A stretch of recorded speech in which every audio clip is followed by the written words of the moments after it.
Once again ಇಲ್ಲಿ ತನಕ China ಏನ್ ಮಾಡುತ್ತೆ ಅನ್ನುವಂತ ಒಂದು ಕುತೂಹಲ ಎಲ್ಲರಿಗಿದೆ. ಪಾಕಿಸ್ತಾನದ ವಿರುದ್ಧ ಯಾವ ಕ್ಷಣದಲ್ಲಾದರೂ ಕ್ರಮ ತೆಗೆದುಕೊಳ್ಳಬಹುದು ಭಾರತ. ಇಂಥ ಸ್ಥಿತಿಯಲ್ಲಿ ಚೀನಾದ ರಣನೀತಿ ಏನಿರಬಹುದು ಅನ್ನುವಂಥ ಕುತೂಹಲ ಇದೆ.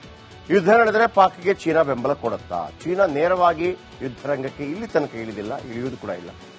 ಭಾರತ ಮತ್ತು ಚೀನಾದ ನಡುವೆ ಒಂದು ಯುದ್ಧ ಆಗಿದೆ. ಅದಾದ ನಂತರ ಯಾವತ್ತೂ ಕೂಡ ಡೈರೆಕ್ಟ್ ಇನ್ವಾಲ್ವ್ಮೆಂಟ್ ಪಾಕಿಸ್ತಾನಕ್ಕೆ ಅದಿಲ್ಲ. ಬೇರೆ ಬೇರೆ ರೀತಿಯಲ್ಲಿ ಹಣ ಸಹಾಯ ಮಾಡಿದೆ, ಮತ್ತೊಂದು ಮಾಡಿದೆ, ಮಗಳೊಂದು ಮಾಡಿದೆ.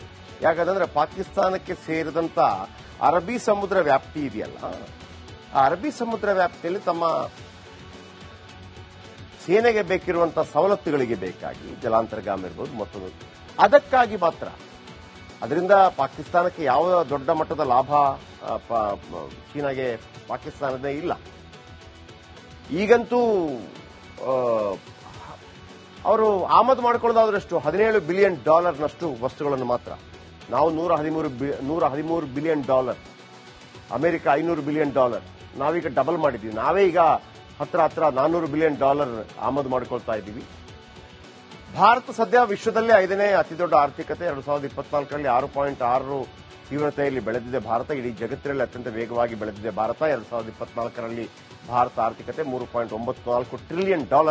ಆದ್ದರಿಂದ ಪಾಕಿಸ್ತಾನದಂತ ಭಿಕ್ಷುಕರ ಜೊತೆ ಸಪೋರ್ಟ್ ಆಗಿ ನಿಲ್ಲೋದಿಲ್ಲ, ಬಟ್ ಟಿಶ್ಯೂ ಪೇಪರ್ ತರ ಯೂಸ್ ಮಾಡುತ್ತೆ. ಇನ್ನೊಂದು ಕಡೆ ಚೀನಾ ಮೇಲೆ ಅಮೆರಿಕ ತೆರಿಗೆ ಯುದ್ಧ ಮಾಡಿದೆ. ಹಾಗಾಗಿ ಚೀನಾ ಅರ್ಥವ್ಯವಸ್ಥೆಗೆ ದೊಡ್ಡ ಪೆಟ್ಟು ಕೊಟ್ಟಿದೆ ಅಮೆರಿಕ.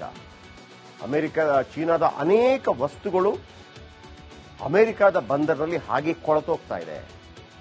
ಅಲ್ಲಿಯ ವಾಣಿಜ್ಯೋದ್ಯಮಿಗಳು ಭಾರತದ ವಾಣಿಜ್ಯೋದ್ಯಮಿಗಳ ಜೊತೆ ಮಾತುಕತೆ ನಡೆಸ್ತಾ ಇದ್ದಾರೆ. ಭಾರತ ಸರ್ಕಾರ ಈಗಾಗಲೇ ನಾನು ಮೊನ್ನೆಯಿಂದ ಹೇಳ್ತಾನೆ ಇದ್ದೀನಿ, ನಾವು ಚೀನಾದ ವಸ್ತುಗಳನ್ನ ಒಂದು ರೀತಿಯಲ್ಲಿ ಬ್ಯಾನ್ ಮಾಡಿದ್ರು ಕೂಡ ಭಾರತದ ಕಂಪನಿಗಳಲ್ಲಿ 26% ಅಷ್ಟು ಚೀನಿ ವಸ್ತುಗಳನ್ನಿಟ್ಟು ವ್ಯಾಪಾರ ಮಾಡಬಹುದು ಅನ್ನುವಂತ ಹೊಸ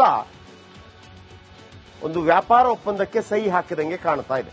26% ಬಂತು ಅಂತಂದ್ರೆ ನಾನು ಹೇಳಿದ್ನು $117 ಬಿಲಿಯನ್ ಆಮದಾಗ್ತಾ ಇತ್ತು ನಮಗೆ.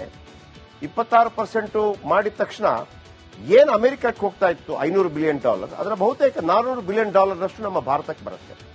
ಆ ರೀತಿಯ ಒಂದು ಸಹಾಯವನ್ನು ಭಾರತ ಮಾಡಿದಾಗ ಬಿಸಿನೆಸ್ ಮಟ್ಟದಲ್ಲಿ ಕೇವಲ $13-14 ಬಿಲಿಯನ್ ಆಮದು ಮಾಡುವಂತಹ ಪಾಕಿಸ್ತಾನದ ಈ ಸಂದರ್ಭದಲ್ಲಿ ಭಾರತ ಬಹಳ ದೊಡ್ಡ ಮಾರುಕಟ್ಟೆಯಾಗಿ ಕಾಣ್ತಾ ಇದೆ ಚೀನಾಗೆ. ಸೊ ಹಾಗಾಗಿ ಚೀನಾ ಡೈರೆಕ್ಟ್ ಇನ್ವಾಲ್ವ್ಮೆಂಟ್ ಇರೋದಿಲ್ಲ.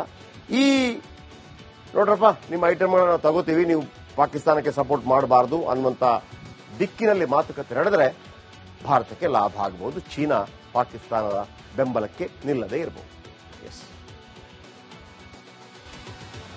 ಒನ್ಸ್ ಅಗೇನ್ ಇಲ್ಲಿ ತನಕ ಚೀನಾ ಏನ್ ಮಾಡುತ್ತೆ ಅನ್ನುವಂತ ಒಂದು ಕುತೂಹಲ ಎಲ್ಲರಿಗಿದೆ. ಪಾಕಿಸ್ತಾನದ ವಿರುದ್ಧ ಯಾವ ಕ್ಷಣದಲ್ಲಾದರೂ ಕ್ರಮ ತೆಗೆದುಕೊಳ್ಳಬಹುದು ಭಾರತ. ಇಂಥ ಸ್ಥಿತಿಯಲ್ಲಿ ಚೀನಾದ ರಣನೀತಿ ಏನಿರಬಹುದು ಅನ್ನುವಂಥ ಕುತೂಹಲ ಇದೆ. ಯುದ್ಧ ನಡೆದರೆ ಪಾಕ್ಗೆ ಚೀನಾ ಬೆಂಬಲ ಕೊಡುತ್ತಾ? ಚೀನಾ ನೇರವಾಗಿ ಯುದ್ಧರಂಗಕ್ಕೆ ಇಲ್ಲಿ ತನಕ ಇಳಿದಿಲ್ಲ, ಇಳಿಯುವುದು ಕೂಡ ಇಲ್ಲ. ಭಾರತ ಮತ್ತು ಚೀನಾದ ನಡುವೆ ಒಂದು ಯುದ್ಧ ಆಗಿದೆ. ಅದಾದ ನಂತರ ಯಾವತ್ತೂ ಕೂಡ ಡೈರೆಕ್ಟ್ ಇನ್ವಾಲ್ವ್ಮೆಂಟ್ ಪಾಕಿಸ್ತಾನಕ್ಕೆ ಅದಿಲ್ಲ. ಬೇರೆ ಬೇರೆ ರೀತಿಯಲ್ಲಿ ಹಣ ಸಹಾಯ ಮಾಡಿದೆ, ಮತ್ತೊಂದು ಮಾಡಿದೆ, ಮಗಳೊಂದು ಮಾಡಿದೆ.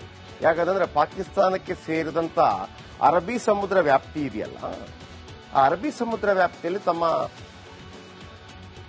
ಸೇನೆಗೆ ಬೇಕಿರುವಂತಹ ಸವಲತ್ತುಗಳಿಗೆ ಬೇಕಾಗಿ ಜಲಾಂತರ್ಗಾಮ ಇರ್ಬೋದು ಮತ್ತೊಂದು, ಅದಕ್ಕಾಗಿ ಮಾತ್ರ. ಅದರಿಂದ ಪಾಕಿಸ್ತಾನಕ್ಕೆ ಯಾವ ದೊಡ್ಡ ಮಟ್ಟದ ಲಾಭ ಚೀನಾಗೆ ಪಾಕಿಸ್ತಾನದೇ ಇಲ್ಲ. ಈಗಂತೂ ಅವರು ಆಮದು ಮಾಡಿಕೊಳ್ಳೋದಾದ್ರಷ್ಟು $17 ಬಿಲಿಯನ್ ನಷ್ಟು ವಸ್ತುಗಳನ್ನು ಮಾತ್ರ. ನಾವು $113 ಬಿಲಿಯನ್, ಅಮೆರಿಕ $500 ಬಿಲಿಯನ್. ನಾವೀಗ ಡಬಲ್ ಮಾಡಿದ್ದೀವಿ. ನಾವೇ ಈಗ ಹತ್ರ $400 ಬಿಲಿಯನ್ ಆಮದು ಮಾಡಿಕೊಳ್ತಾ ಇದ್ದೀವಿ. ಭಾರತ ಸದ್ಯ ವಿಶ್ವದಲ್ಲೇ 5ನೇ ಅತಿದೊಡ್ಡ ಆರ್ಥಿಕತೆ. 2024ರಲ್ಲಿ 6.6 ತೀವ್ರತೆಯಲ್ಲಿ ಬೆಳೆದಿದೆ ಭಾರತ. ಇಡೀ ಜಗತ್ತಿನಲ್ಲಿ ಅತ್ಯಂತ ವೇಗವಾಗಿ ಬೆಳೆದಿದೆ ಭಾರತ. 2024ರಲ್ಲಿ ಭಾರತ ಆರ್ಥಿಕತೆ $3.94 ಟ್ರಿಲಿಯನ್. ಆದ್ದರಿಂದ ಪಾಕಿಸ್ತಾನದಂತ ಭಿಕ್ಷುಕರ ಜೊತೆ ಸಪೋರ್ಟ್ ಆಗಿ ನಿಲ್ಲೋದಿಲ್ಲ, ಬಟ್ ಟಿಶ್ಯೂ ಪೇಪರ್ ತರ ಯೂಸ್ ಮಾಡುತ್ತೆ. ಇನ್ನೊಂದು ಕಡೆ ಚೀನಾ ಮೇಲೆ ಅಮೆರಿಕ ತೆರಿಗೆ ಯುದ್ಧ ಮಾಡಿದೆ. ಹಾಗಾಗಿ ಚೀನಾ ಅರ್ಥವ್ಯವಸ್ಥೆಗೆ ದೊಡ್ಡ ಪೆಟ್ಟು ಕೊಟ್ಟಿದೆ ಚೀನಾದ ಅನೇಕ ವಸ್ತುಗಳು ಅಮೆರಿಕದ ಬಂದರಿನಲ್ಲಿ ಹಾಗೆ ಕೊಳತೋಗ್ತಾ ಇದೆ. ಅಲ್ಲಿಯ ವಾಣಿಜ್ಯೋದ್ಯಮಿಗಳು ಭಾರತದ ವಾಣಿಜ್ಯೋದ್ಯಮಿಗಳ ಜೊತೆ ಮಾತುಕತೆ ನಡೆಸ್ತಾ ಇದ್ದಾರೆ.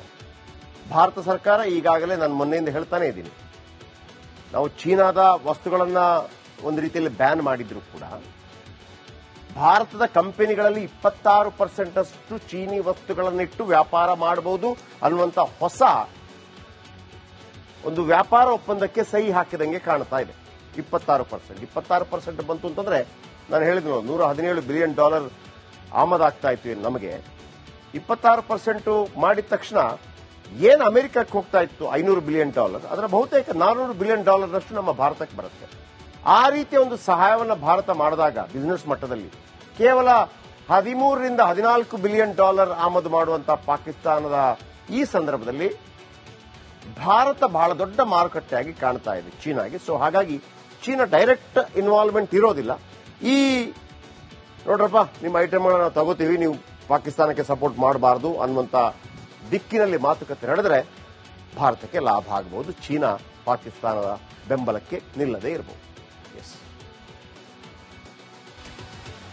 ಒನ್ಸ್ ಅಗೇನ್ ಇಲ್ಲಿ ತನಕ ಚೀನಾ ಏನ್ ಮಾಡುತ್ತೆ ಅನ್ನುವಂತ ಒಂದು ಕುತೂಹಲ ಎಲ್ಲರಿಗಿದೆ. ಪಾಕಿಸ್ತಾನದ ವಿರುದ್ಧ ಯಾವ ಕ್ಷಣದಲ್ಲಾದರೂ ಕ್ರಮ ತೆಗೆದುಕೊಳ್ಳಬಹುದು ಭಾರತ. ಇಂಥ ಸ್ಥಿತಿಯಲ್ಲಿ ಚೀನಾದ ರಣನೀತಿ ಏನಿರಬಹುದು ಅನ್ನುವಂಥ ಕುತೂಹಲ ಇದೆ. ಯುದ್ಧ ನಡೆದರೆ ಪಾಕ್ಗೆ ಚೀನಾ ಬೆಂಬಲ ಕೊಡುತ್ತಾ? ಚೀನಾ ನೇರವಾಗಿ ಯುದ್ಧರಂಗಕ್ಕೆ ಇಲ್ಲಿ ತನಕ ಇಳಿದಿಲ್ಲ, ಇಳಿಯುವುದು ಕೂಡ ಇಲ್ಲ. ಭಾರತ ಮತ್ತು ಚೀನಾದ ನಡುವೆ ಒಂದು ಯುದ್ಧ ಆಗಿದೆ. ಅದಾದ ನಂತರ ಯಾವತ್ತೂ ಕೂಡ ಡೈರೆಕ್ಟ್ ಇನ್ವಾಲ್ವ್ಮೆಂಟ್ ಪಾಕಿಸ್ತಾನಕ್ಕೆ ಅದಿಲ್ಲ. ಬೇರೆ ಬೇರೆ ರೀತಿಯಲ್ಲಿ ಹಣ ಸಹಾಯ ಮಾಡಿದೆ, ಮತ್ತೊಂದು ಮಾಡಿದೆ. ಯಾಕಂದ್ರೆ ಪಾಕಿಸ್ತಾನಕ್ಕೆ ಸೇರಿದಂತ ಅರಬ್ಬಿ ಸಮುದ್ರ ವ್ಯಾಪ್ತಿ ಇದೆಯಲ್ಲ, ಆ ಅರಬ್ಬಿ ಸಮುದ್ರ ವ್ಯಾಪ್ತಿಯಲ್ಲಿ ತಮ್ಮ ಸೇನೆಗೆ ಬೇಕಿರುವಂತಹ ಸವಲತ್ತುಗಳಿಗೆ ಬೇಕಾಗಿ ಜಲಾಂತರ್ಗಾಮಿ ಇರ್ಬೋದು ಮತ್ತೊಂದು, ಅದಕ್ಕಾಗಿ ಮಾತ್ರ. ಅದರಿಂದ ಪಾಕಿಸ್ತಾನಕ್ಕೆ ಯಾವ ದೊಡ್ಡ ಮಟ್ಟದ ಲಾಭ ಚೀನಾಗೆ ಪಾಕಿಸ್ತಾನದೇ ಇಲ್ಲ. ಈಗಂತೂ ಅವರು ಆಮದು ಮಾಡಿಕೊಳ್ಳೋದಾದ್ರಷ್ಟು $17 ಬಿಲಿಯನ್ ನಷ್ಟು ವಸ್ತುಗಳನ್ನು ಮಾತ್ರ. ನಾವು $113 ಬಿಲಿಯನ್, ಅಮೆರಿಕ $500 ಬಿಲಿಯನ್, ನಾವೀಗ ಡಬಲ್ ಮಾಡಿದ್ದೀವಿ. ನಾವೇ ಈಗ ಹತ್ರ $400 ಬಿಲಿಯನ್ ಆಮದು ಮಾಡಿಕೊಳ್ತಾ ಇದ್ದೀವಿ. ಭಾರತ ಸದ್ಯ ವಿಶ್ವದಲ್ಲೇ 5ನೇ ಅತಿದೊಡ್ಡ ಆರ್ಥಿಕತೆ. 2024ರಲ್ಲಿ 6.6 ತೀವ್ರತೆಯಲ್ಲಿ ಬೆಳೆದಿದೆ ಭಾರತ. ಇಡೀ ಜಗತ್ತಿನಲ್ಲಿ ಅತ್ಯಂತ ವೇಗವಾಗಿ ಬೆಳೆದಿದೆ ಭಾರತ. 2024ರಲ್ಲಿ ಭಾರತ ಆರ್ಥಿಕತೆ $3.94 ಟ್ರಿಲಿಯನ್. ಆದ್ದರಿಂದ ಪಾಕಿಸ್ತಾನದಂತ ಭಿಕ್ಷುಕರ ಜೊತೆ ಸಪೋರ್ಟ್ ಆಗಿ ನಿಲ್ಲೋದಿಲ್ಲ, ಬಟ್ ಟಿಶ್ಯೂ ಪೇಪರ್ ತರ ಯೂಸ್ ಮಾಡುತ್ತೆ. ಇನ್ನೊಂದು ಕಡೆ ಚೀನಾ ಮೇಲೆ ಅಮೆರಿಕ ತೆರಿಗೆ ಯುದ್ಧ ಮಾಡಿದೆ. ಹಾಗಾಗಿ ಚೀನಾ ಅರ್ಥವ್ಯವಸ್ಥೆಗೆ ದೊಡ್ಡ ಪೆಟ್ಟು ಕೊಟ್ಟಿದೆ ಅಮೆರಿಕ. ಚೀನಾದ ಅನೇಕ ವಸ್ತುಗಳು ಅಮೆರಿಕದ ಬಂದರಿನಲ್ಲಿ ಹಾಗೆ ಕೊಳತೋಗ್ತಾ ಇದೆ. ಅಲ್ಲಿಯ ವಾಣಿಜ್ಯೋದ್ಯಮಿಗಳು ಭಾರತದ ವಾಣಿಜ್ಯೋದ್ಯಮಿಗಳ ಜೊತೆ ಮಾತುಕತೆ ನಡೆಸ್ತಾ ಇದ್ದಾರೆ. ಭಾರತ ಸರ್ಕಾರ ಈಗಾಗಲೇ ನಾನು ಮೊನ್ನೆಯಿಂದ ಹೇಳ್ತಾನೆ ಇದ್ದೀನಿ, ನಾವು ಚೀನಾದ ವಸ್ತುಗಳನ್ನ